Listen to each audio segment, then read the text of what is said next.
Price the Lord. கர்த்தருடைய நாமம் மகிமைப்படட்டும். இந்த வேளையிலே நம்ம வேத பாட வகுப்பில் கடந்த நாட்களில் கற்றுக்கொண்ட விஷயங்களை நம்ம நினைவு கூறுவோம். முதலாவது நம்பிக்கை என்றால் என்ன என்பதை குறித்து நம்ம தியானித்தோம். அதன் பிறகு இந்த நம்பிக்கை ஆத்துமாவின் நங்கூரமாக இருக்கிறது என்பதை குறித்து பார்த்தோம். விசுவாசம் ஏன் தேவை, அதனுடைய முக்கியத்துவம் என்ன என்பதை குறித்து நம்ம பார்த்துருக்கிறோம். ஸ்தோத்திரம். காணப்படாதவைகளும் விசுவாசம். நம்முடைய இருதயம் தேவனின் வார்த்தையும் என்கிற தலைப்பின் கீழே பார்த்தோம். இருதயம் விஸ்தாரம் நமக்கு தேவை என்பதை குறித்து பார்த்தோம். விசுவாசத்தை நாமும் பெற முடியும் என்கிறதை குறித்து பார்த்தோம். அன்பினாலே கிரியை செய்கிற விசுவாசம் கனத்துக்குரிய பாத்திரம். விசுவாசத்துக்கு அன்புக்கும் இடையுள்ள தொடர்பு என்ன என்பதை குறித்தெல்லாம் நம்ம தியானித்தோம். கர்த்தர் நமக்கு உதவி செய்வாராக. இந்த நாளிலே நம்ம தியானிக்க போகிற வேத பகுதி என்னன்னா, பிரைஸ் தி லார்ட். கர்த்தருடைய நாமம் மகிமைப்படட்டும். இந்த நாளில் விசுவாசத்தின் வல்லமை என்கிற தலைப்பின் கீழே நம்ம கொஞ்சம் தியானிக்க போகிறோம். சொல்லுங்கள், விசுவாசத்தின் வல்லமை. விசுவாசத்தின் வல்லமை. Praise the Lord, praise the Lord. விசுவாசத்துக்கு வல்லமை இருக்கிறதா? விசுவாசத்துக்கு வல்லமை இருக்கிறதா? எவ்வளோ வல்லமை இருக்கிறது விசுவாசத்துக்கு? எவ்வளவு இருக்கிறது? நிறைய இருக்கிறது. அல்லேலூயா. விசுவாசத்தின் வல்லமை. வேதத்தில் சில வேத வசனங்களை நம்ம அதுக்கு தியானிக்க போகிறோம். கர்த்தர் நமக்கு உதவி செய்வாராக.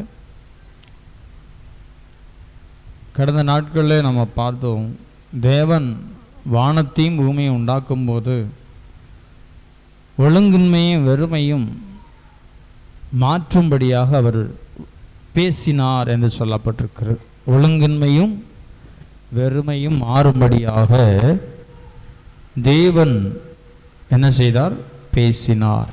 தேவன் பேசினார். அவர் பேச பேச ஒன்றொன்றாக சரியாயிட்டே வந்துச்சு.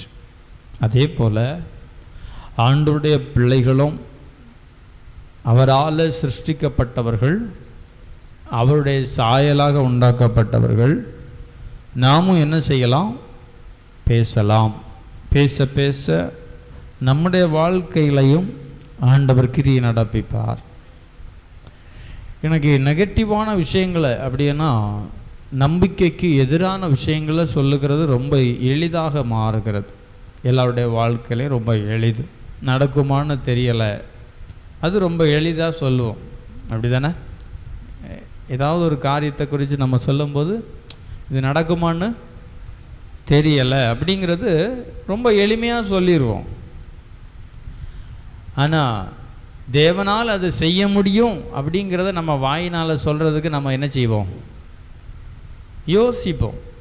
கர்த்தரால் முடியும்னு சொல்கிறதுக்கு வாய் வராது, வாய் நோவும். அதே நேரத்தில் இது நடக்குமான்னு தெரில அப்படின்னு சொல்கிறது, நம்பிக்கை இல்லாத வார்த்தையை சொல்கிறது ஈஸியாக மாறிடுது. தேவன் எந்த இடத்துலையுமே பைபிளில் நம்பிக்கை இல்லாத வார்த்தையை பேசுகிறதே இல்லை. ஆமென். காரணம், தேவனால் கூடாத காரியம் ஒன்றுமில்லை. சத்தமாரில் சொல்லும் அல்லேலூயா.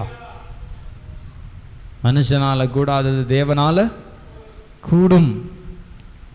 அப்போது விசுவாசத்தின் வல்லமை குறித்து நம்ம அறிந்து கொள்ளுறதுக்கு முன்பதாக பயத்தின் வல்லமை என்ன என்பதை குறித்து நம்ம பார்க்கணும். பயத்தின் வல்லமை, ஸ்தோத்திரம். இதெல்லாம் கற்றுக்கொள்ள வேண்டிய பாடம். அநேகருடைய வாழ்க்கையில் ஸ்தோத்திரம் பயம் எளிமையாகவே வந்துவிடும். பயம் வர்றது ஈஸி, ரொம்ப ஈஸி. அது மனுஷனுடைய அதுவும் ஒரு ஆவிக்குரிய சக்தி தான். பயம்ங்கிறது ஒரு ஆவிக்குரிய சக்தி. ஸ்தோத்திரம். தேவன் என்ன செய்கிறாருன்னா, ஆதியாகமம் 3வது அதிகாரத்தில், ஆதியாகமம் 3வது அதிகாரம் 10வது வசனத்தில் வாசிங்க பார்ப்போம். ஆதியாகமம் 3:10.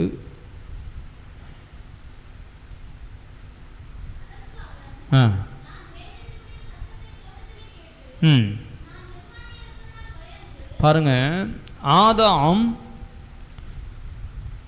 தேவனுடைய வார்த்தை மீறின உடனே ஆதாமுக்கு என்ன வந்துருச்சு? பயம் வந்துருச்சு. எப்படி வந்துச்சு? எளிமையாக வருது பயம். பயம் ஒரு ஆவிக்குரிய சக்தி. விசுவாசம் பாசிட்டிவ் சக்தினா, பயம் நெகட்டிவ் சக்தி. ஆமென். அதனால் நம்ம விசுவாசத்தை குறித்து விளக்கணும்னா ரொம்ப ஈஸியாக விளக்குறது எப்படின்னா, பயம்னா என்னன்னு கற்றுக்கணும். பயத்தின் வல்லமை குறித்து கற்றுக்கொண்டோம்னா விசுவாசத்தின் வல்லமை என்னங்கிறது ஈஸியாக புரிஞ்சிடும். அதனால் பயத்தின் வல்லமை குறித்து நம்ம பார்க்கும்போது இங்கே சொல்லப்பட்டிருக்கு. ஆதியாகமம் 3:10 ஆதாம் சொல்கிறாரு, தேவருடைய சத்தத்தை நான் கேட்டதுனால என்ன செய்தேன்? நான் பயந்தேன். அல்லேலூயா. பயந்துட்டார். என்ன நடக்க போதோ தெரியலையே. பயப்படுறவங்க அவங்க பேசுகிற வார்த்தையை கேட்டால் புரியும். பயப்படுறவங்களுடைய வார்த்தை எப்படி இருக்கும்? தைரியம் இல்லாத வார்த்தைகளை பேசி கொண்டிருப்பார்கள். அதுதான் பயத்தின் வல்லமை. அப்படியே திருப்பி போடுங்க, தோசையை திருப்பி போட்ட மாதிரி. விசுவாசம் உள்ளவங்க எப்படி பேசுவாங்க? தைரியத்தின் வார்த்தையை பேசிக்கொண்டே இருப்பார்கள். ரெண்டு துருவங்கள், இடது துருவம் வலது துருவம், கிழக்கு மேற்கு மாதிரி. பயம் இந்த சைடு இருக்குன்னா விசுவாசம் இந்த சைடு இருக்கு. அல்லேலூயா. வாசிப்போம். அதில் அதே வசனத்தை மறுபடியும் வாசிப்போம். தேவனுடைய சத்தத்தை தோட்டத்தில் கேட்டு நான் நிர்வாணியாய் இருப்பதனால பயந்து ஒளிந்து கொண்டேன் என்றான். பயந்தான். பயம் என்பது ஒரு மிகப்பெரிய தோல்வியின் சக்தியாக இருக்கிறது. எதிர்வினை ஆற்றுகிற சக்தியாக இருக்கிறது. இன்றைக்கி கவனித்து பாருங்கள். யார்கிட்டையாவது உங்களுக்கு பயப்பட்டிருக்கீங்களான்னு கேட்டு பாருங்கள். என்னைக்காவது ஒரு நாள் பயந்துருப்பாங்க. ஆமென். பயம் எப்படியாவது ஒரு நாள் வந்து போயிருக்கும். பயம் நான் பயப்பட்டதே கிடையாதுன்னு யாராவது இருந்தாங்கன்னா அவங்களுக்கு ஏதோ செக்கப் பண்ணணும்னு அர்த்தம். ஆமென். ஏன்னா எல்லாருக்குமே உலகத்தில் இருக்கிற 100%, 99.9% மக்களுக்கும் என்ன இருக்குது? ஏதோ ஒரு விதத்தில் பயம் இருக்கிறது. அதனால தான் ஆண்டவர் நம்மக்கிட்ட சொல்கிறது, அடிக்கடி சொல்கிற வார்த்தை என்னது? பயப்படாதே. அல்லேலூயா. எதுக்கு சும்மா சொல்கிறாரா பயப்படாது? என்ன பயம்ங்கிறது எதிர் சக்தி, விசுவாசத்தின் சக்திக்கு எதிர் சக்தியாக இருக்கிறது. யோபு இருக்கார்ல, யோபு 3வது அதிகாரம் 25வது வசனத்தில் யோபு சொல்கிறாரு. யோபு 3:25. யோபு 3:25 பாருங்க. யோபு என்ன சொல்றாரு? நான் பயந்த காரியம் எனக்கு நேரிட்டது. அடுத்த வசனம், நான் அஞ்சினது எனக்கு வந்தது.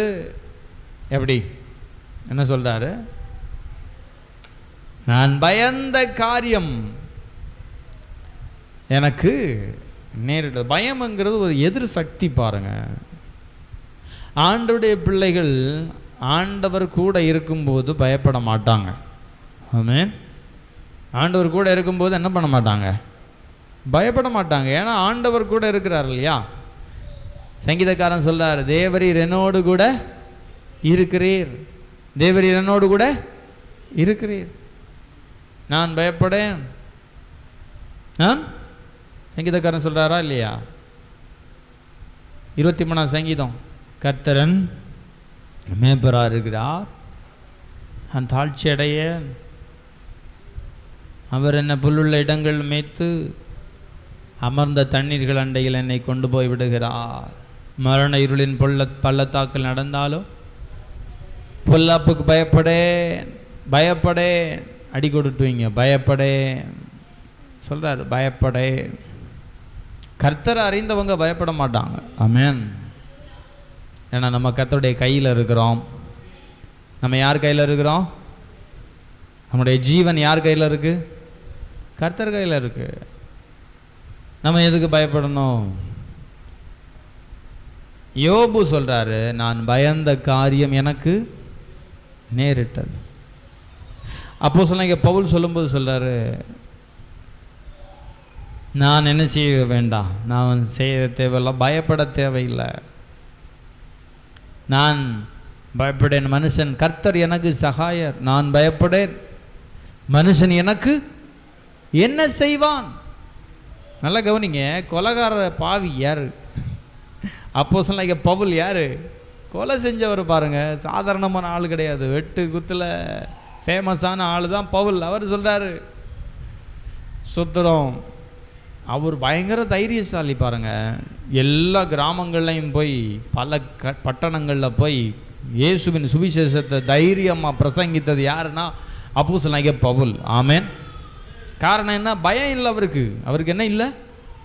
பயமே கிடையாது, பயமே இல்லை. அதனால் பயப்படாமல் இயேசுவினுடைய சுவிசேஷத்தை அவர் பிரசங்கித்து கொண்டே இருந்தார் பாருங்க. அவரே சொல்றார், கர்த்தர் எனக்கு சகாயர், நான் பயப்படேன். மனுஷன் எனக்கு என்ன செய்வான் என்று சொல்லலாமே. சிறைச்சாலையில் அடைக்கப்பட்டாங்க, அடிக்கப்பட்டாங்க, துன்புறுத்தப்பட்டாங்க. நடுராத்திரியில் துதித்து பாடுறாங்க. ஏன்? பயம் இல்லை. பயப்படுறவனுக்கு துதி வராது, பாட்டு வராது, ஆராதனை வராது. பயம்தான் இருக்கும் மனசுக்குள்ள. பயத்தை மனுஷன் அகற்ற வேண்டும். ஆமென். அல்லேலூயா, ஸ்தோத்திரம். சங்கீதம் 118:17 சொல்லுது. 118ஆம் சங்கீதம் 17ஆவது வசனம் வாசிங்க. 118:17.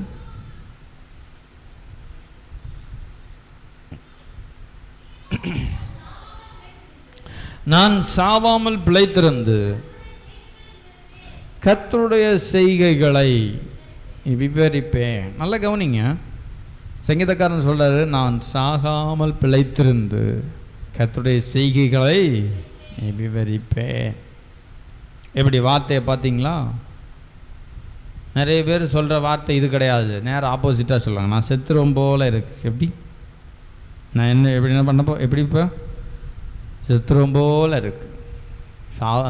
சாவு வந்து அவ்வளவு ஈஸியாக இருக்கு. நம்ம ஆண்டவருடைய கரத்தில் இருக்கிறோம் என்கிற நம்பிக்கை இருக்கிறவங்க இப்படி சொல்ல மாட்டாங்க. என்ன சொல்லுவாங்க? நம்ம வாசிச்சது மாதிரி, நான் சாவாமல் பிழைத்திருந்து கர்த்தருடைய செய்கைகளை விவரிப்பேன். ஆமென் சொல்லுவோம். ஆமென். நல்லா கவனிங்க, பயம் போகணுன்னா நமக்கு ஒரு ஆற்றல் தேவைப்படுது. நமக்கு ஒரு ஆற்றல் தேவை. அந்த ஆற்றல் எங்கே இருக்குன்னா கர்த்தருடைய வார்த்தை ஆகிய வசனத்தில் இருக்கிறது. ஆமென். கர்த்தருடைய வார்த்தை ஆகிய வசனம், ஆண்டவர் சொன்ன வார்த்தை, அதை தியானிக்கணும். ஆமென். சாகாமல் பிழைத்திருந்து கர்த்தருடைய செய்கைகளை விவரிப்பேன்.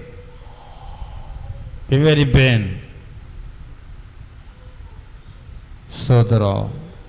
யாத்திராகமம் 16வது அதிகாரம் 16:13 வாசிச்சோம்னா அங்கே இஸ்ரவேல் ஜனங்களை குறித்து சொல்லப்பட்டு, இஸ்ரவேல் ஜனங்களுக்கு ஆண்டவரிடத்தில் அவர்கள் ஒரு கோரிக்கையை வைக்கிறாங்க. யாத்திராகமம் 16:13.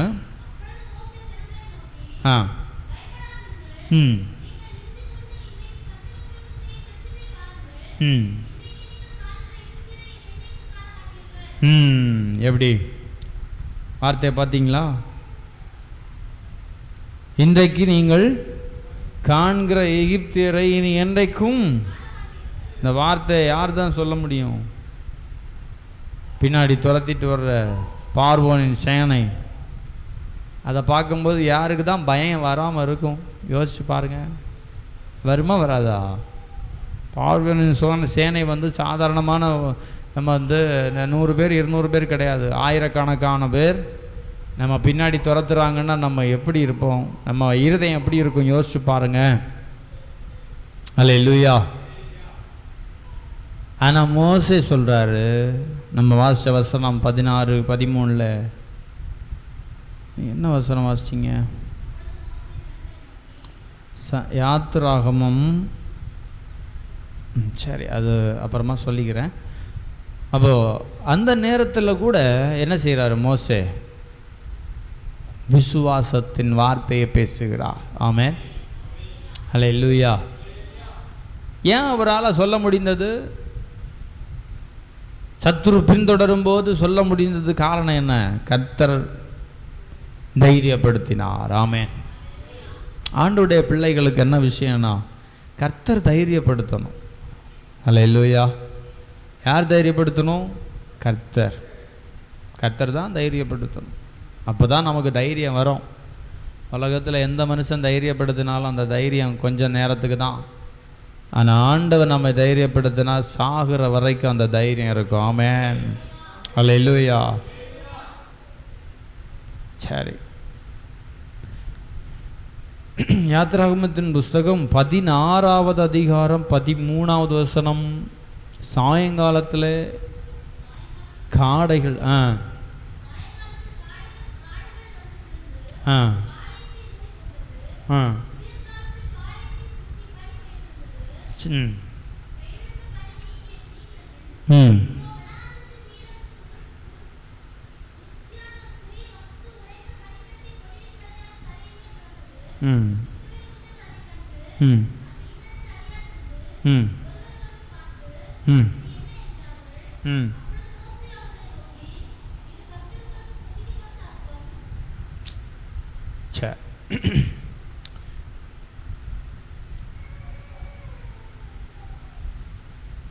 யாத்திராகமத்தின் புஸ்தகம் 16வது அதிகாரம் 8வது வசனத்தில்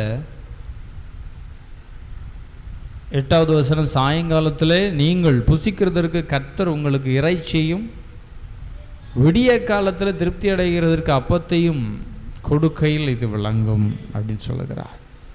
30 லட்சம் பேருக்கு சாப்பாடு டெலிவரி பண்ணணும். எப்படி பண்ண முடியும்? மனுஷனால் முடியுமா? 30 லட்சம் பேருக்கு சாப்பாடு போட முடியுமா? எவ்வளோ கஷ்டம். இப்போ உள்ள ஆட்கள்கிட்ட கேட்டால் என்ன சொல்லுவாங்க? 30 லட்சம் பேருக்கு இறைச்சி கொடுக்கணும். ஒரு கோழி 4 பேர் சாப்பிட்லாம். சின்ன சின்ன பீஸாக பிரித்தா 4 பேர் சாப்பிட்லாம். 30 லட்சம் பேர் கணக்கு போடுங்க, எத்தனை கிலோ வாங்கணும்? எப்படி வாங்க முடியும்? சரி, வாங்கினா வாங்கிட்டோம், எப்படி டெலிவரி பண்ண முடியும்? 30 லட்சம் பேருக்கு கொடுக்க முடியுமா? அது வனாந்தரமான இடம். வனாந்தரமான இடத்துல காடைகளை கொடுக்கறது எவ்வளோ கஷ்டம் பாருங்க. அல்லேலூயா. காடைகளை கொடுக்கறது எவ்வளோ கஷ்டம். வசனம் சொல்லுது, சாயங்காலத்தில் 13வது வசனம் யாத்திராகமம் 16-13 சொல்லுது, சாயங்காலத்தில் காடைகள் வந்து பாளையத்தை மூடிக்கொண்டது. அல்லேலூயா. இது வந்து நம்ம ஊரில் இருக்கிற காடை கிடையாது. நம்ம ஊரில் இருக்கிற காடை வந்து கோழி குஞ்சு மாதிரி இருக்கும். இந்த காடை வந்து உடம்பு வந்து நல்ல கொழுப்பான உடம்பு, பறக்காது. இந்த காடை என்ன செய்யாது? பறக்காது. இது சோம்பேறி பறவை. பேர் என்னது? எப்படி ஆண்டவர் இந்த காடைகளை இஸ்ரவேல் ஜனங்களுக்கு அந்த பாளையத்தில் கொடுத்தார் தெரியுமா? கவனிங்க. ஒரு காற்றை வீச பண்ணினாராம். இந்த காடைக்கு, இந்த பைபிளில் இருக்கிற இந்த காடைக்கு ஒரு அதுக்கு ஒரு கெட்ட பழக்கம் என்னன்னா பாருங்க, சோம்பேறி பறவை. எங்கே காத்தடிக்குதோ அந்த திசையில் பறக்க ஆரம்பிச்சிடும். எப்படி? ஆண்டவர் ஒரு காற்றை கட்டளையிட்டார். அந்த காற்று அடித்த திசையில் இந்த காடைகள் எல்லாம் பறக்குது. ஒரு கூட்டம் இந்த காடைகள் பறந்து அப்படியே போகும்போது இஸ்ரவேல் ஜனங்களுடைய பாளையத்துக்கு மேலே போகும்போது காற்று ஆஃப் பண்ணிட்டார். ஆமென். உடனே பார்த்துச்சு, இனிமேல் நம்ம என்ன செய்ய வேண்டாம், பறக்க வேண்டாம் அப்படின்னு காடையெல்லாம் புத்து புத்து புத்து புத்து புத்துன்னு கீழே விழுது. இஸ்ரவேல் ஜனங்களுக்கு இறைச்சி ரெடி. ஆமென். அல்லேலூயா. எப்படிப்பட்ட ஆண்டவர் பாருங்க. ஆமென், ஹல்லேலூயா. யார்கிட்டையாவது கேட்டால் என்ன சொல்லுவாங்க? யார்கிட்டையாவது கேட்டால் என்ன சொல்லுவாங்க? காடைகள் தர முடியுமா? காடைகள் தர முடியுமா? முடியாது, வாய்ப்பில்லை. ஏதாவது சான்ஸ் இருக்கா? இல்லை, காடைகளை கொடுக்க முடியாது. அந்த அளவுக்கு தான் அந்த வனாந்தரம் இருந்துச்சு. ஆனால் ஆண்டவர் காடைகளை கொடுத்தார். சொன்ன வார்த்தை அப்படியே நிறைவேற்றினார் பாருங்க. ஆமென், ஹல்லேலூயா. வசனம் சொல்லுது 8வது வசனத்தில், சாயங்காலத்தில் நீங்கள் புசிக்கிறதற்கு என்ன இருக்கும்? இறைச்சி இருக்கும். ஆமென். இஸ்ரவேல் ஜனங்கள் சொல்றாங்க, யாத்திராகமம் 16:3 யாத்திராகமம் 16:3 சொல்றாங்க, 2 வாசிங்க. அந்த வனாந்தரத்தில் இஸ்ரவேல் புத்திரராகிய சபையார் எல்லாரும் மோசேக்கும் ஆரோனுக்கும் விரோதமாக முறுமுறுத்து பாருங்க, இறைச்சி பாட்டங்கள் அண்டை உட்கார்ந்து அப்பத்தை திருப்தியாய் சாப்பிட்டு எகிப்து தேசத்திலே கர்த்தரின் கையால் செத்து போனோமானால் காவலை இந்த கூட்டம் முழுவதையும் பட்டினினால் கொல்லும்படி நீங்கள் எங்களை புறப்பட பண்ணி இந்த வனாந்தரத்தில் அழைத்து வந்தீர்களே என்று அவர்களிடத்தில் சொன்னார். எப்படிப்பட்ட ஆட்கள் பார்த்தீங்களா? வனாந்தரத்தில் ஆண்டவர் கொண்டு வந்தது எதுன்னா, கானான் தேசத்தில் கொண்டு சேர்க்கணும். 40 நாள் பிரயாணம், வெறும் 40 நாள் தான், வெறும் 40 நாள் பிரயாணம். 30 லட்சம் பேர் எகிப்திலிருந்து கானானுக்கு போகணும். இன்றைக்கி 2-3 மணி நேரத்தில் பறந்து போகலாம், 3 மணி நேரத்தில் ஃப்ளைட்டில் போகலாம் எகிப்திலேருந்து கானான் தேசத்துக்கு. ஆனால் அன்னைக்கு நடக்கிறாங்க, 40 நாள் நடந்தால் போதும். எத்தனை நாள்? 40 நாள் நடந்தால் போதும்.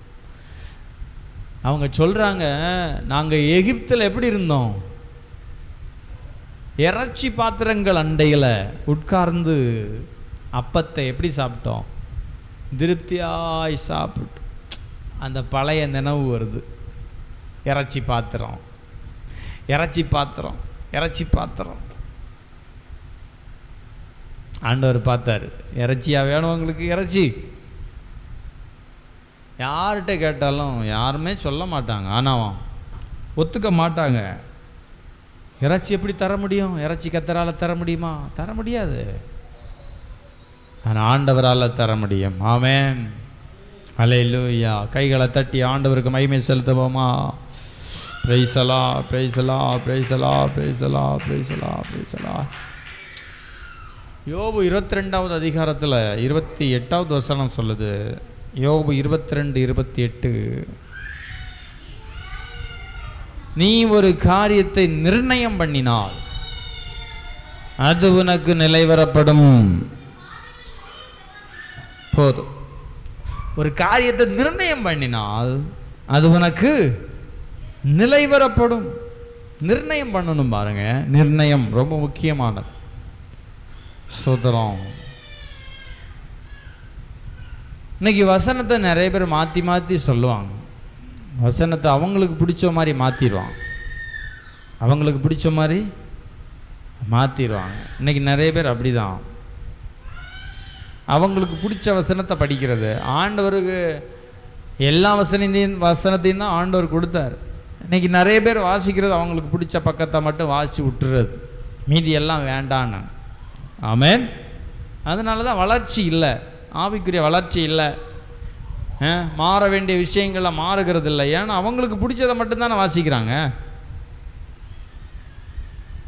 அவங்களுக்கு பிடிச்சதை தான் என்ன செய்கிறாங்க? வாசிக்கிறாங்க. நம்முடைய விருப்பத்துக்கு எதுவும் மாற்றக்கூடாது. வசனம் நமக்கு எதை சொல்லி கொடுக்குறதோ அதை விசுவாசிக்கணும், அதை நம்பணும். ஹல்லேலூயா, ஸ்தோத்திரம். அப்போது ஆண்டோடைய இந்த உலகத்தில் நாம் இருக்கிறதுக்கு நோக்கம் என்ன? தேவனுடைய வல்லமையை நம்ம உலகத்துக்கு காட்டி கொடுக்கணும். ஆமென். எதுக்கு உலகத்தில் இருக்கிறோம்? ஆண்டோடைய வல்லமையை உலக மக்களுக்கு சொல்லி கொடுக்கறதுக்காக. அதுக்காக தான் நம்ம இந்த உலகத்தில் உயிரோடு வச்சிருக்கிறார்.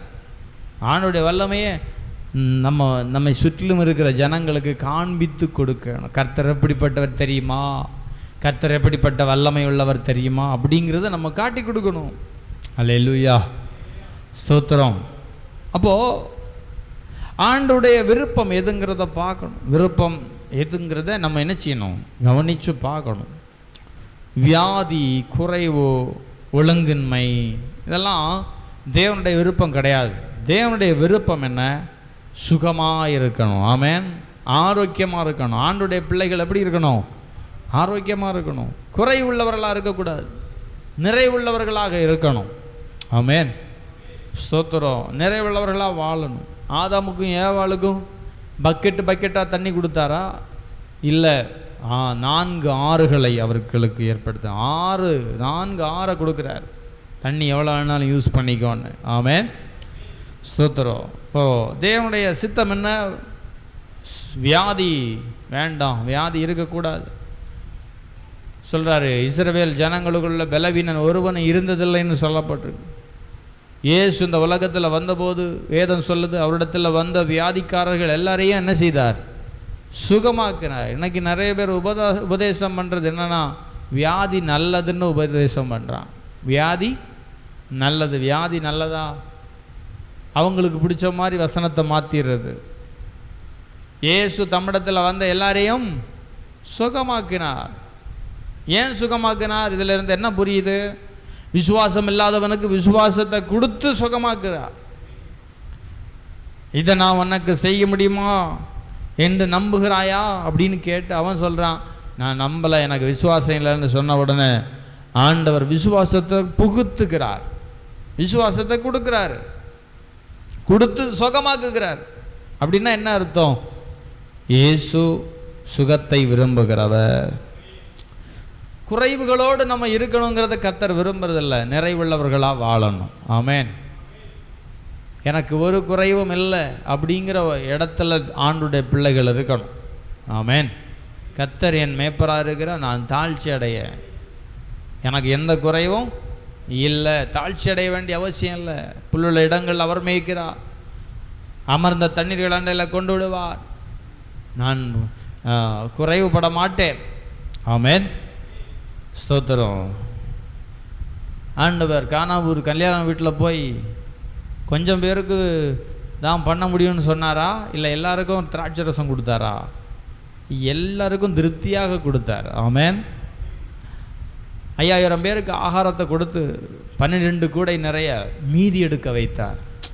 மீதி எடுக்க வைத்தார். அதுதான் கர்த்தர். ஆமென். குறைவு இல்லாமல் இருக்கணும், நிறைவுள்ளவர்களாக இருக்கணும். அதுதான் கர்த்தருடைய விருப்பம். ஒழுங்கின்மை அவருடைய விருப்பம் இல்லை.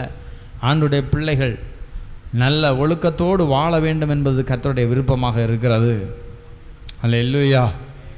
ஸ்தோத்திரம். அப்போது கர்த்தருடைய விருப்பம் என்ன என்பதை நம்ம என்ன செய்யணும்? பார்க்க வேண்டும். அதுதான் ஆண்டுடைய பிள்ளைகளுக்கு ஆண்டவர் எதிர்பார்க்கிற ஒரு விஷயம். அல்லேலூயா.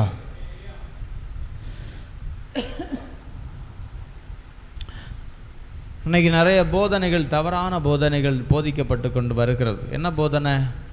வியாதி நல்லது, பலவீனம் நல்லது அப்படின்னு போதிக்கிறாங்க. சில நேரங்களில் வியாதி ஆண்டுடைய பிள்ளைகளை விட்டு போகிறதுக்கு ரொம்ப யோசிக்குது. ஆண்டுடைய பிள்ளைகளை விட்டு போக மாட்டேங்குது.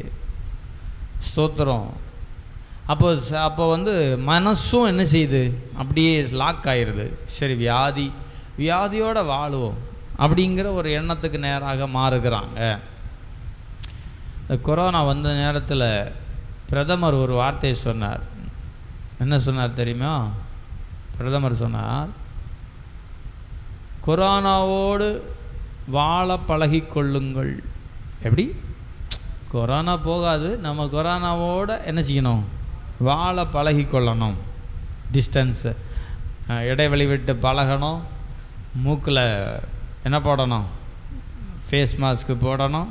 வியாதியோடு வாழ பழகி கொள்ளுங்கள், கொரோனாவோடு வாழ பழகி கொள்ளுங்கள் அப்படின்னா.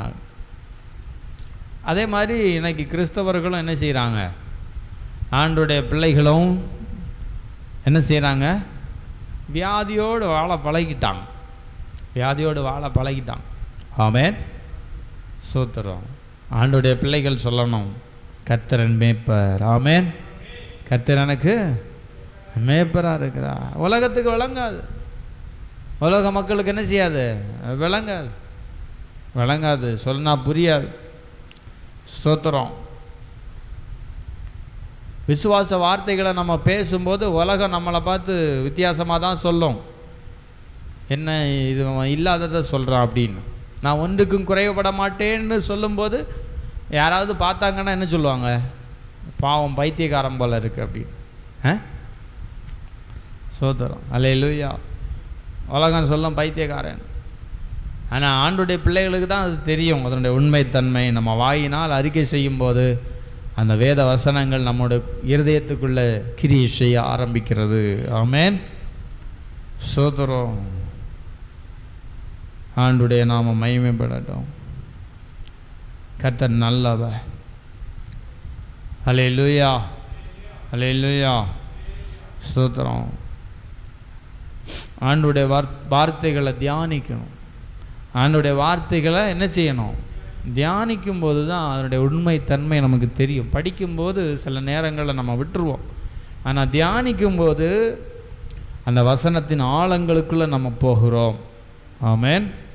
வசனத்தை படித்து விடுறதில்ல விஷயம், அதில் என்ன எழுதியிருக்கோ அதை மாதிரி அதை நம்முடைய வாழ்க்கையில் அப்ளை பண்ணுறது தான் விஷயம். ஆமென். அப்போது வேதத்தில் வெற்றி பெற்ற எல்லாருடைய வாழ்க்கையிலையும் எடுத்து பாருங்கள். ஆண்டவர் அவர்களுக்கு தைரியத்தை கொடுத்து பயப்படாதேன்னு சொல்லி அவங்கள உற்சாகப்படுத்தி தைரியப்படுத்தி அவர்களை பயன்படுத்தினார். ஆமென். கிதியோன் என்று ஒரு மனுஷனை குறித்து சொல்லப்பட்டு, அந்த கிதியோன் ஆண்டவரிடத்தில் அவர் ஒரு பயந்த சுபாவம் உள்ள ஒரு மனுஷன். பயப்படுகிற மனுஷனை ஆண்டவர் பயன்படுத்தணும்னு ஆசைப்படுறார். ஆண்டவர் சொல்கிறார், பராக்கிரமசாலியே கர்த்தர் உன்னோடு கூட இருக்கிறார்னு சொல்கிறார். இருந்தாலும் அவருக்கு என்ன இல்லை, நம்பிக்கை இல்லை. பராக்கிரமசாலியேன்னு சொன்னால், ஒரு பயந்தாங்கொல்லியை பார்த்து பராக்கிரமசாலியேன்னு சொன்னால் அவனுக்கு சிரிப்புறமாக வராதா? சோதரம். அவன் பயந்து நடுங்கி கொண்டிருக்கிறான். மீதியானியர்கள் எல்லாம் இவர்களுடைய பொருட்களை எல்லாம் கொள்ளையடிச்சுட்டே போகிறாங்க. நெல் வயல் வளர்ந்த அந்த பறிக்கிற அறுவடை செய்கிற நாட்கள் வரும்போது மீதியானியர்கள் அறுத்துட்டு போயிடுறாங்க. அந்த அளவுக்கு கொடூரமாக மீதியானியர்கள் நடந்து கொண்டாங்க. அப்போது அந்த நேரத்தில் தான் ஆண்டவர் கிதியோனை பயன்படுத்த ஆரம்பித்தார். ஆமென். பயந்திருந்த ஒரு மனுஷனை ஆண்டவர் பயன்படுத்த விரும்பினார். அதுதான் நம்முடைய ஆண்டவர். ஹல்லேலூயா. பயந்தாங்கொல்லியை தான் ஆண்டவர் தேர்ந்தெடுக்கிறார். நல்ல தைரியமாக இருக்கிறவனை பல நேரங்களில் ஆண்டவர் சூஸ் பண்ணுறது இல்லை. யாரை சூஸ் பண்ணுறாரு? திறமையற்றவனை, பலவீனனை, ஸ்தோத்திரம், ஒன்றுக்கும் உதவாதவன் என்று உலகத்தால் தள்ளப்படுகிறவனை ஆண்டவர் சரி ஓகே ஒன்றை சூஸ் பண்ணுறேன் அப்படின்னு சூஸ் பண்ணுறார். அவருடைய நாம மகிமைக்காக பயன்படுத்துகிறார். ஆமென். அப்போது பயந்து நடுங்குகிறவனை பார்த்து பயப்படாதேன்னு சொல்லுகிற ஆண்டவர் கிதியோனை பார்த்து சொல்கிறாரு, கிதியோனே என்ன செய்யாதே, நீ பயப்படாதே. ஆமென். அல்லேலூயா. நம்ம ஆண்டோடைய பிள்ளைகள் கவனிக்க வேண்டிய ஒரு விஷயம் என்னென்னா, இயேசு ஒரு வியாதியை சுகமாக்கினும் போது, வியாதிகளை சுகமாக்கும் போது அவர்களுடைய சூழ்நிலையை அவர் பார்க்கவே இல்லை. அவருடைய சூழ்நிலை என்ன செய்யலை? எப்படி சுகமாக்கினார்? இயேசு எப்படி சுகமாக்கினார் சொல்லுங்கள் பாப்போம். அவருடைய சூழ்நிலையை பார்த்து சுகமாக்கினாரா? எப்படி சுகமாக்கினார்? சூழ்நிலை அவருக்கு பெருசல்ல. உண்மை சத்தியம் அப்படின்னு ரெண்டு இருக்கு. உண்மையும் சத்தியம் ஒன்றா ரெண்டா? உண்மையும் சத்தியமும் ஒன்றா ரெண்டா? சொல்லுங்க. உண்மையும் சத்தியமும் ஒன்றா ரெண்டா? ஒன்று, அப்படி தானே? ரெண்டா? உண்மைன்னா என்ன, சத்தியம்னா என்ன? இது விசுவாச சப்ஜெக்ட் பாடத்தில் கற்றுக்கொள்ள வேண்டிய ஒரு விஷயம். உண்மைன்னா என்ன, சத்தியம்னா என்ன? நம்ம என்ன சொன்னோம்? உண்மையும் சத்தியம் ஒன்றுன்னு சொன்னோம், அப்படி தானே? உண்மைன்னா என்ன, சத்தியம்னா என்ன?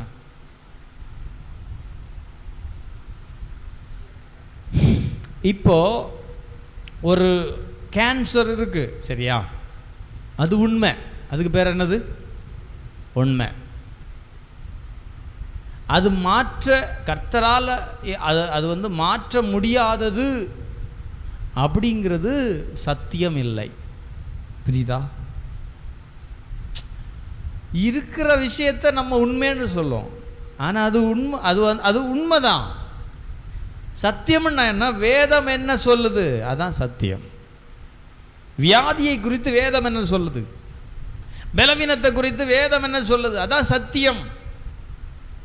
இருக்கிற சூழ்நிலையை சொல்றதுக்கு பேர் உண்மை. புரியுதா?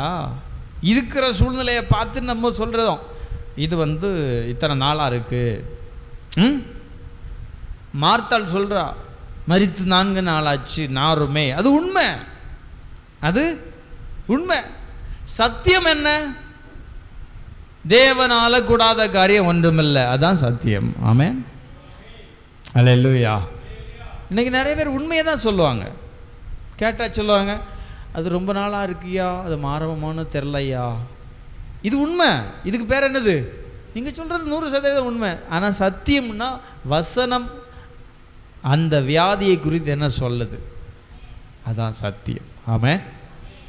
இன்னைக்கு நிறைய பேர் உண்மையை பேசுகிறாங்க, ஆனால் சத்தியத்தை வாயினால் என்ன செய்ய மாட்டாங்க, பேச மாட்டாங்க. புரியுதா? விசுவாசத்தில் வளர்கிறதுனா இதான்.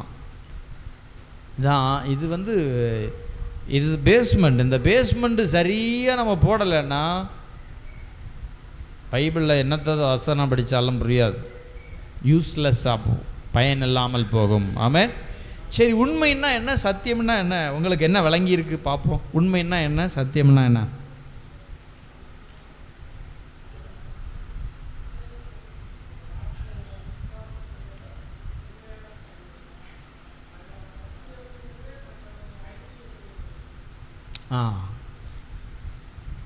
உண்மைன்னா என்ன, சத்தியம்னா என்ன?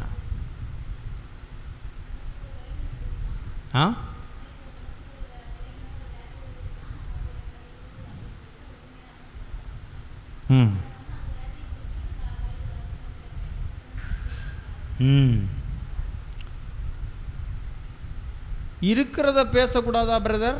என் பாக்கெட்டு காலியாக இருக்கு பிரதர், அது உண்மை. அதுக்கு பேர் என்னது? உண்மை. சத்தியம்னா என்ன? தேவன் எல்லாத்துக்கும் வசனம் உண்டு. தம்முடைய ஐஸ்வர்யத்தின்படியே குறைவுகளை எல்லாம் நிறைவாக்குவார், அதான் சத்தியம். ஆமென், அல்லேலூயா. சிலர் பாக்கெட்டை இப்படி காட்டுவாங்க, உள்ள எண்ணெய் இருக்கு பாரு, ஒன்றுமே இல்லை. எப்படி? இது உண்மை. சத்தியம்னா என்ன? தேவனால் முடியும், இதுக்கு பேர் தான் சத்தியம். அல்லேலூயா. அப்போது ஆண்டுடைய பிள்ளைகள் உண்மையை பேசணுமா, சத்தியத்தை பேசணுமா? சத்தியத்தை பேசணும். வசனம் என்னை குறித்து என்ன சொல்லுது, என்னுடைய பலவீனத்தை குறித்து என்ன சொல்லுது, என்னுடைய குறைவுகளை குறித்து என்ன சொல்லுது, என்னுடைய ஒழுங்கின்மையை குறித்து என்ன சொல்லுது. அல்லேலூயா. சத்தியத்தை பேசணும். இயேசு சத்தியத்தை தான் பேசினார். நிமிர முடியாத கூனி எத்தனை வருஷம்? 18 வருஷம். 18 வருஷமா நிமிர முடியாத கூனி, அப்படி தானே? அந்த கூனியை பார்த்து கூனிக்கு சுகத்தை கொடுக்குறார். கூனிக்கு என்ன செய்கிறாரு? இயேசு சுகத்தை கொடுக்குறார். சுகத்தை கொடுத்த உடனே பயங்கர சண்டை. எதுக்கு சுகத்தை கொடுத்தீங்க அப்படின்னு சண்டை போடுறாங்க. எதுக்கு சுகத்தை? அதுவும் இந்த ஓய்வு நாளில் எதுக்கு சுகத்தை கொடுத்தீங்க? சுற்றி இருந்தவங்க கேட்குறாங்க, கேள்வியா பார்த்தீங்களா? ஒரு சுகம் கிடச்சிது அப்படின்னு பார்க்கல. 18 வருஷமாக அவங்க சர்ச்சுக்கு வந்தாங்கன்னு வச்சுக்கோங்க. 18 வருஷமாக அவங்களுக்கு என்ன வரல, வியாதி மாறலை. ஆனால் இயேசு சுகமாக்குகிறார். ஆமென். இயேசு சுகத்தை கொடுக்கிறார். வியாதி மாறுது. அப்போ அந்த வியாதி மாறின உடனே இயேசு சொன்ன ஒரு வார்த்தை, ஆபிரகாமின் குமாரத்தியாக இருக்கிற இவளை பிசாசு கட்டி வைத்திருந்தான் அப்படின்னு சொல்றார். அல்லேலூயா. எப்படி? பிசாசு என்ன செஞ்சானா? கட்டி வச்சிருந்தான். என்ன செய்தான்? பிசாசு கட்டி வச்சிருந்தான். பிசாசுனால கட்ட முடியுமா? கட்ட முடியுமா சொல்லுங்க? முடியுமா முடியாதா? முடியும். ஆமென். முடியுமா? குமாரத்தி, ஆபிரகாமின் குமாரத்தி. வாசிங்க பார்ப்போம். ஸ்தோத்திரம். லூக்கா 13:16 வாசிங்க. லூக்கா 13:16.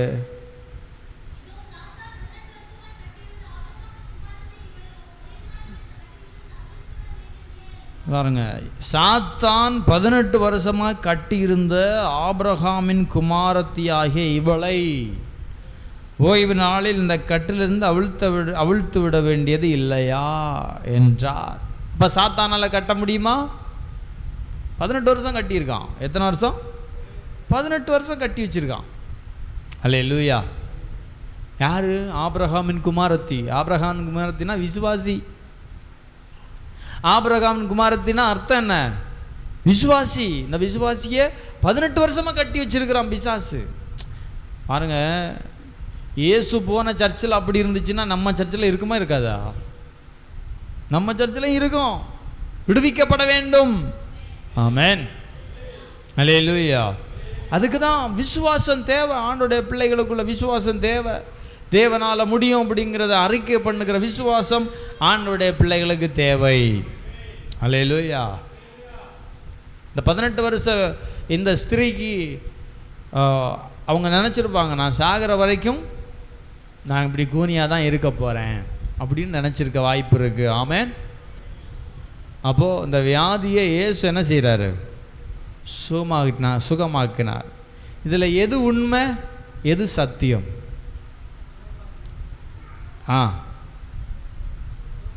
18 வருஷ வியாதி உண்மை. அவங்களுக்கு தெரியும் 18 வருஷமாக இருக்குது, இது இனி மாற வாய்ப்பு இல்லை அப்படின்னு சொல்கிறதுக்கு பேர் தான் உண்மை. இதுக்கு பேர் நிறைய பேர் உண்மையை பேசுகிறாங்க. இவ்வளோ நாள் மாறாதது இனி மாறுவான். உண்மை தானே? அது உண்மை மாதிரி இருக்குது. ஆனால் ஆண்டோடைய பிள்ளைகள் வசனத்தை படிக்கும்போது சத்தியம் விளங்குகிறது. ஆமென். இன்றைக்கி நிறைய பேருக்கு என்ன இல்லை?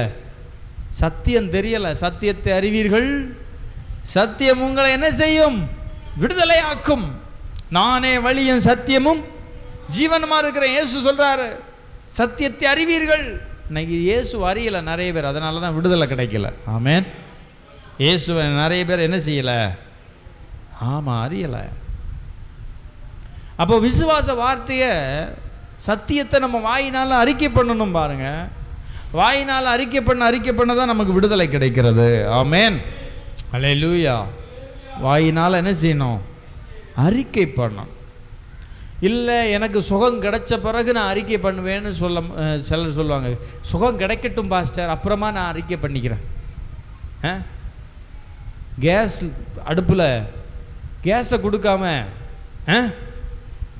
அடுப்பை பற்ற வைக்கணும்னா முடியுமா? இன்றைக்கி நிறைய பேர் அப்படி தான் யோசிக்கிறாங்க. சுகமாகட்டும் பிரதர், அப்புறம் தான் விசுவாசிக்கிறேன், நான் நம்புகிறேன், நான் வாயினால் அறிக்கை பண்ணுறேன், கிடைச்ச பிறகு சொல்கிறேன். அது அல்ல. ஆண்டோடைய பிள்ளைகள் அறிந்து கொள்ளணும், நம்ம வாயினால் அறிக்கை பண்ணுகிறது கர்த்தர் செய்கிறார். ஆமென். அல்லேலூயா. இதான் விசுவாச வார்த்தை. ஆண்டவர் சொல்கிறார் பாருங்க, எரிகோ பட்டணத்தை சொல்லும்போது சொல்கிறார், வார்த்தையினால சொல்கிறார், இந்த பட்டணத்தை உங்களுக்கு கொடுத்தேன். இந்த பட்டணத்தை உங்களுக்கு கொடுப்பேன்னு இல்லை, நீங்கள் கொடுப்பேன்னு சொன்னீங்க. ஆனால் கர்த்தர் சொல்கிறார் அங்கே, இந்த தேசத்தை உங்களுக்கு கொடுத்தேன். கொடுத்து முடிச்சாச்சு. கொடுத்து முடிச்சாச்சு.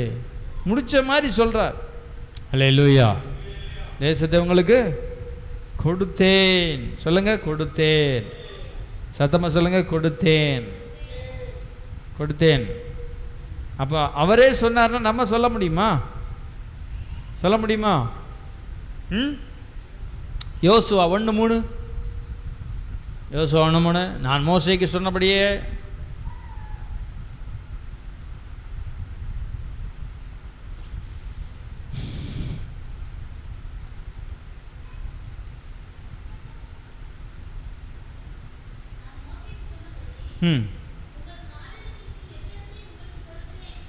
கொடுத்தேன்.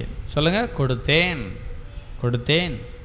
யோசுவா 24:11 சொல்லுது, அவர்களை நான் உங்கள் கையில் ஒப்பு கொடுத்தேன். என்ன செய்தேன்? கொடுத்தேன். சொல்லுங்க, கொடுத்தேன். அல்லேலூயா. ஆண்டவர் எப்போவுமே நிறைய விஷயங்களை சொல்லும்போது முடித்தது மாதிரி சொல்லுவார். அது முடிஞ்சு போச்சு. அது என்னது? முடிஞ்சுது. நம்ம பார்க்கல, ஆனால் முடிஞ்சு போச்சு. ஆண்டவர் கிரியை செய்து முடித்து விட்டார். ஆமென். அப்போ அந்த விசுவாச வார்த்தையை நம்மவும் என்ன செய்யலாம்? சொல்லலாம்.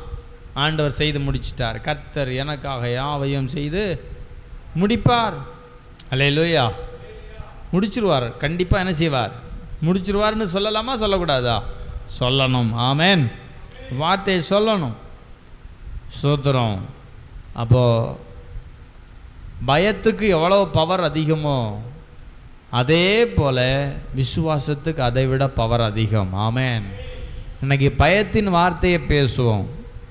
பயத்தின் வார்த்தையை ஈஸியாக பேசுவோம். எப்படி ஆக போகுதுன்னு தெரியலை. எப்படி சொல்லுவாங்க? இனி எப்படி ஆக போகுதுன்னு தெரில, கிடைக்குமான்னு தெரில, வருமானு தெரில. வரும்னு சொல்கிறதுக்கு வார்த்தை என்ன வாய் வராது. கர்த்தர் செய்வாருங்கிறது வராது. வாயில் என்ன செய்யாது? அது பார்த்தா தான் சொல்லுவோம். அதை பார்த்தா தான். ஆமாம். கேஸுக்கு அடுப்பு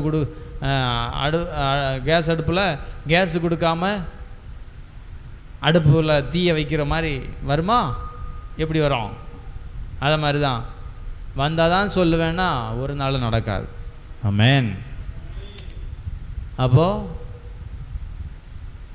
உண்மையை பேசக்கூடாது, சத்தியத்தை பேசணும். ஆமென். அல்லேலூயா. டாக்டர்கிட்ட கேட்டு பாருங்க. டாக்டர் என்ன சொல்லுவார்? ஹலோ, டாக்டர் உண்மையை சொல்லுவாரா, சத்தியத்தை சொல்லுவாரா? டாக்டர் என்ன சொல்லுவார்? உண்மையை சொல்லுவார். கிட்னி 80% பழுதடைந்து விட்டது. உண்மை. சத்தியம் என்ன? 80% ஆனாலும் 100% ஆனாலும் இயேசுவுக்கு 0% ஆக்க முடியும். அதுதான் சத்தியம். ஆமென். அல்லேலூயா. அப்போ நம்ம என்ன சொல்லுவோம்? ஊர் ஃபுல்லாக சொல்லுவோம் 80% போச்சு தான். 80 பார்க்குற எல்லாட்டையும் சொல்லுவோம் 80% முடிஞ்சுதான், 80% முடிஞ்சுதான். கரிசக்குளத்தில் போய் 80% முடிஞ்சுதான். கல்லூரணியில் போய் 80% முடிஞ்சுதான். அருப்புக்கோட்டையில் போய் 80% முடிஞ்சுதான். அப்படியே விருதுநகர் போய், மதுரை போய் 80% முடிஞ்சுதான். சென்னையில் போய், ஆமாம், அப்படியே ஃப்ளைட் ஏறி அமெரிக்கா போய் 80% முடிஞ்சுதுன்னு டாக்டர் சொல்லியிருக்காரு. உண்மை. இதுக்கு பேர் தான் என்ன? சத்தியம்னா என்னது?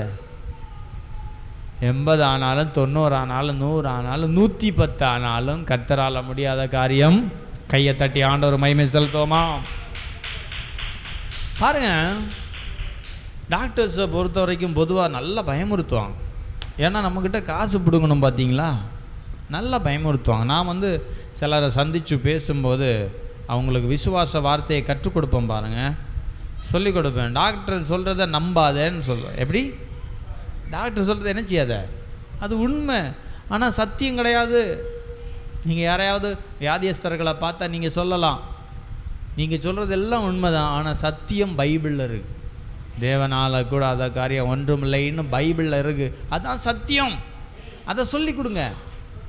அதை என்ன செய்யணும்? தேவனால் முடியும். எல்லா டாக்டர்கிட்டையும் பார்த்தாச்சு, அவங்க அதை தந்தாங்க, இவங்க இதை தந்தாங்க, அதை பண்ணாங்க, இதை பண்ணாங்க, சரியாகலை. இனி சரியாகுமான்னு தெரியலை. இது உண்மை. இது பேர் என்னது? உண்மை. சரீரத்தில் ஒரு பலவீனம் இருக்கா, சொல்லிகிட்டே தெரியக்கூடாது. எப்படி? சொல்லிட்டு தெரியக்கூடாது. அது உண்மையை சொல்கிறது இல்லை, சத்தியத்தை பேசணும். ஆண்டவருடைய பிள்ளைகள் எப்பொழுதுமே என்ன பேசணும்? சத்தியவான் எவனும் சத்தியத்துக்கு செவி கொடுக்கிறான். ஆமென். சத்தியவான்னா யாரு? வசனத்தை படிக்கிறவன் தான் சத்தியவான். ஆமென். அல்லேலூயா. அப்போ நம்ம பயத்தை பேசக்கூடாது. யோபு சொல்கிறாரு, நான் பயந்த காரியம் எனக்கு நேரிட்டது. என்ன பயந்துருப்பார் ஒரே நாளில்? எப்படி பயந்துருப்பாருன்னு நான் யோசிச்சு பார்க்குறேன். இப்போது நம்ம இவ்வளோ நல்ல சந்தோஷமாக இருக்கிறோம், என்னைக்காவது ஒரு நாள் எல்லாமே போயிடுச்சுன்னா என்ன ஆகும்? பயந்த காரியம்.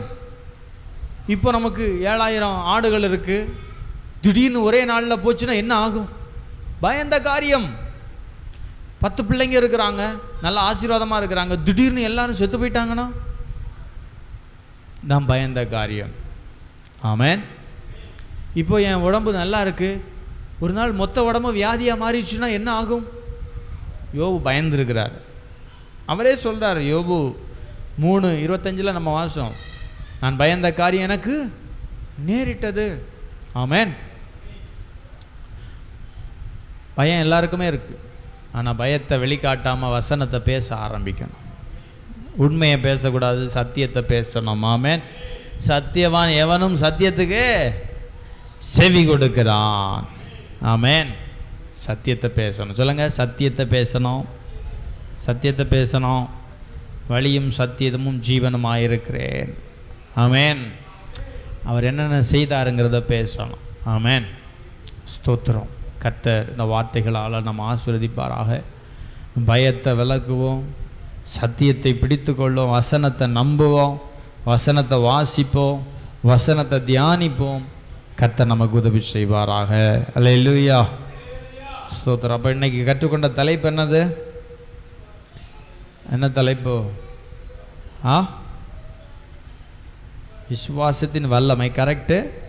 ஆனால் நம்ம முதல்ல படித்தது என்னது? பயத்தின் வல்லமை படித்தோம். பயத்தின் வல்லமை என்ன அப்படிங்கிறத படித்தோம்.